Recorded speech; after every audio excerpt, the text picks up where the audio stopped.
Hello, everyone. Seems like you all are well repleted and satiated after the lunch. Yeah, I see the smiley faces. Well, I'm going to use the next 15 minutes, and I'm going to tell you about something you may have never heard about before, about establishing a new country.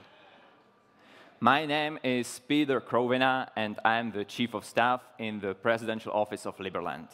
And we are building the first decentralized autonomous government in the world on top of the freest country in the world.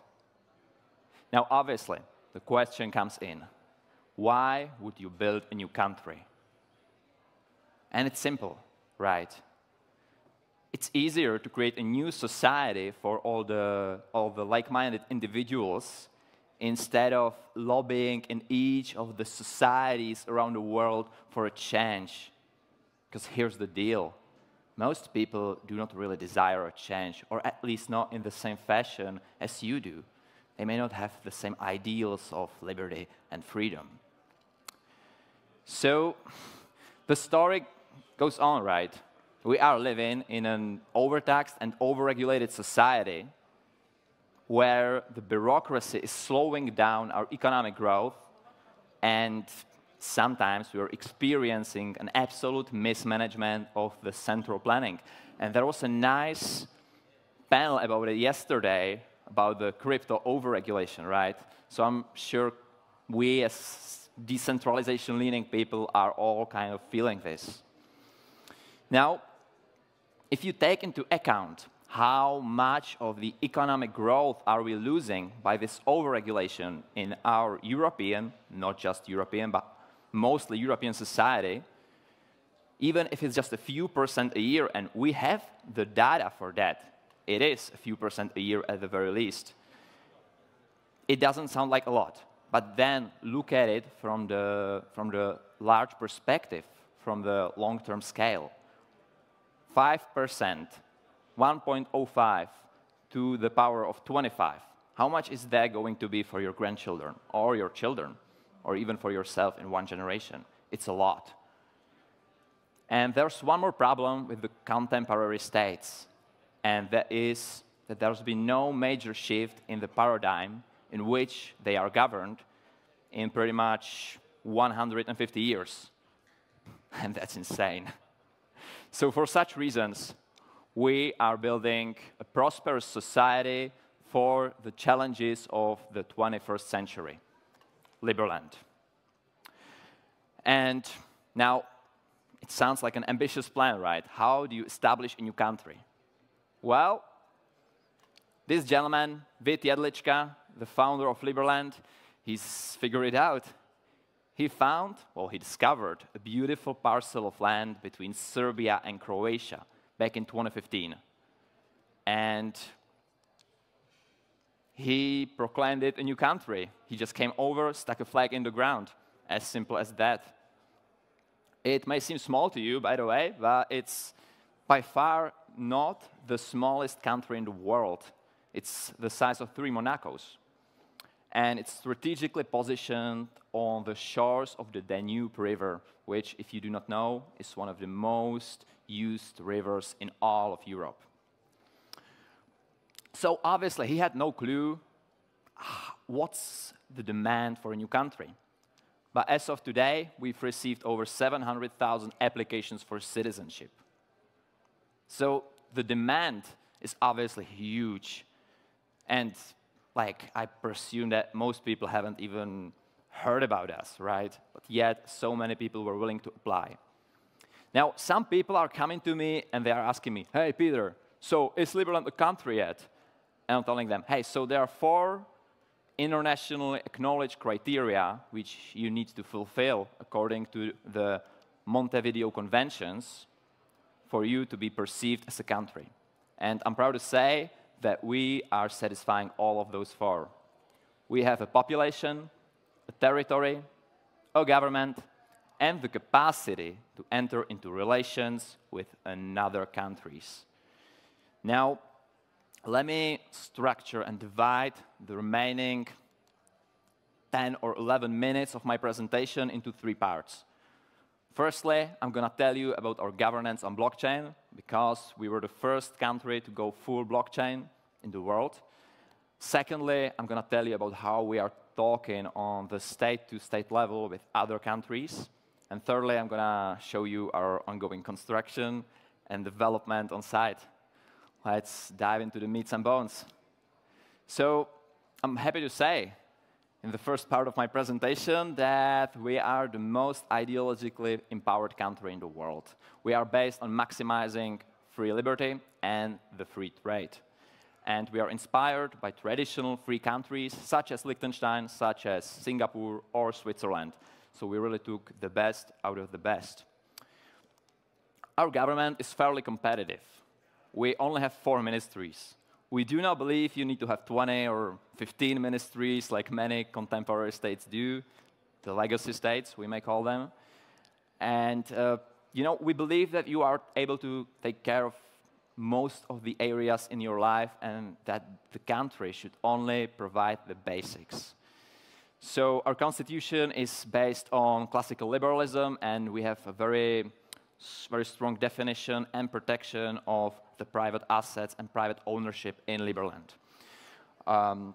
One important feature about Liberland is that the taxes are purely voluntary. So our blockchain project is an important part of the equation. And to me, it sounds like every democratic country should go blockchain, right? Because it's fast, secure, transparent, and it's very much eco-friendly. So we have first world countries on this planet where the legitimacy of elections is being publicly questioned, right? Which couldn't happen in Liberland. And it's very easy to prevent this fall of trust in democracy by going blockchain.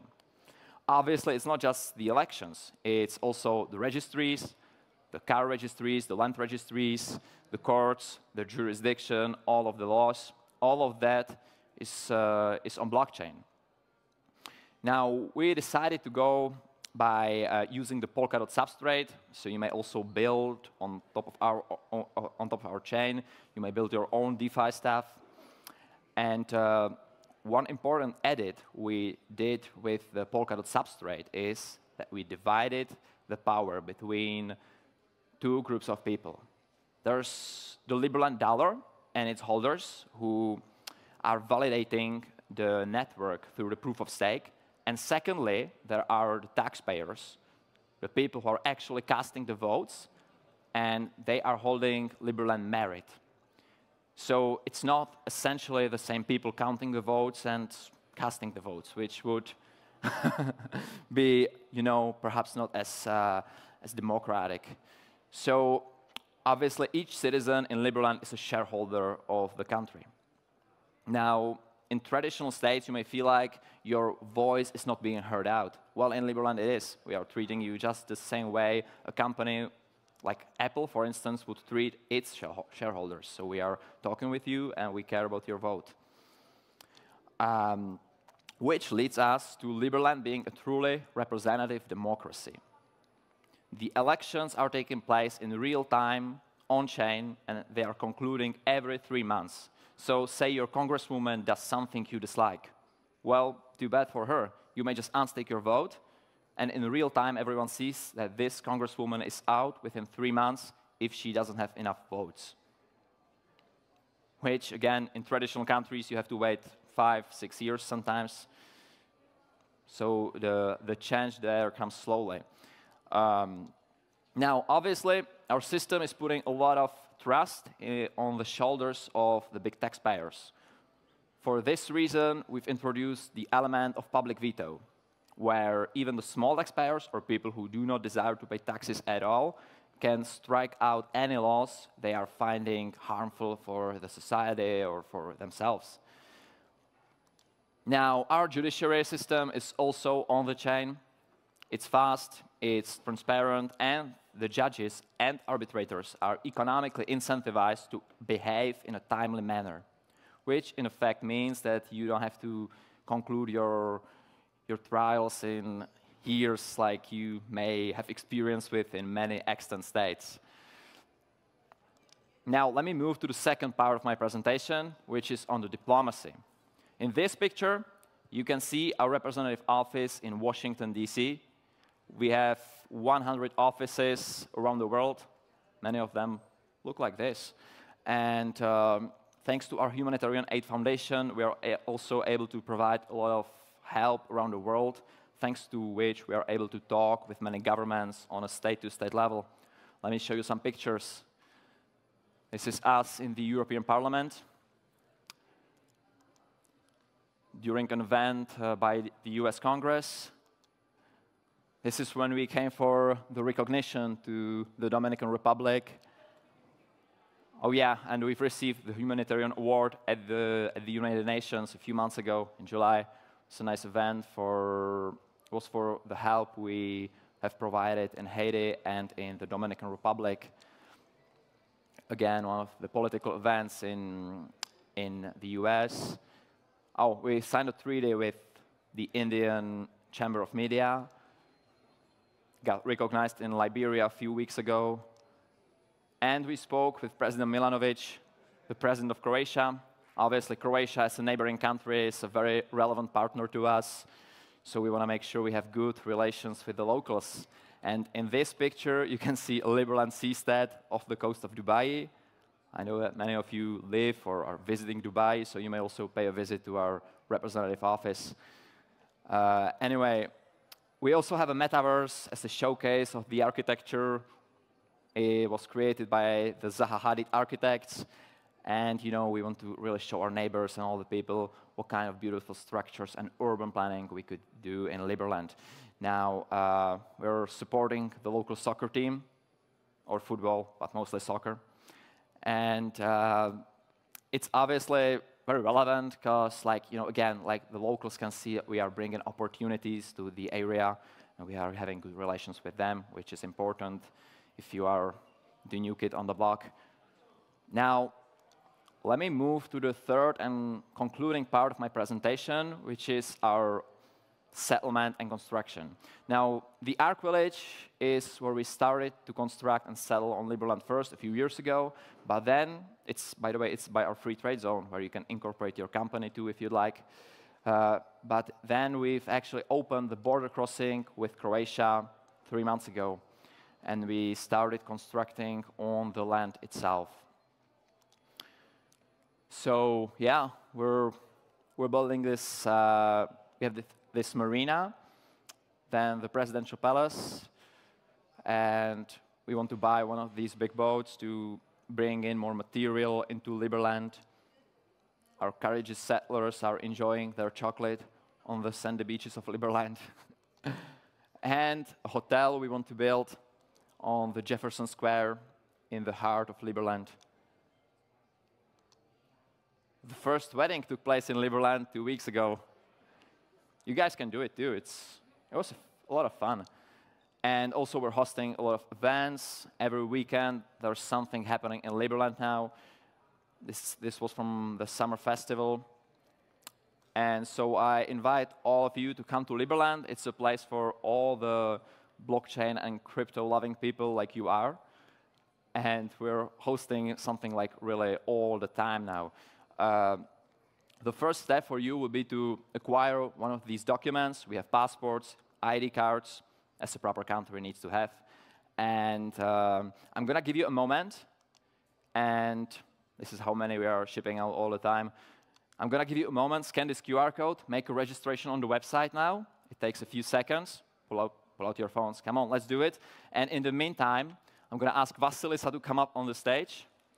And I'm going to decorate you, Vasilisa. Michael, may I ask you? Thank you so much. I'm going to decorate Vasilisa with her citizenship. Here's your Liberland passport. Thank you, finally. Your e-residency card. Amazing. And your certificate of citizenship. Wow, thank you so much. Welcome on board. Yeah, my pleasure and honor. Thank you so much for your attention. And I'm going to be around. We can talk and synergize about Liberland. Thank you.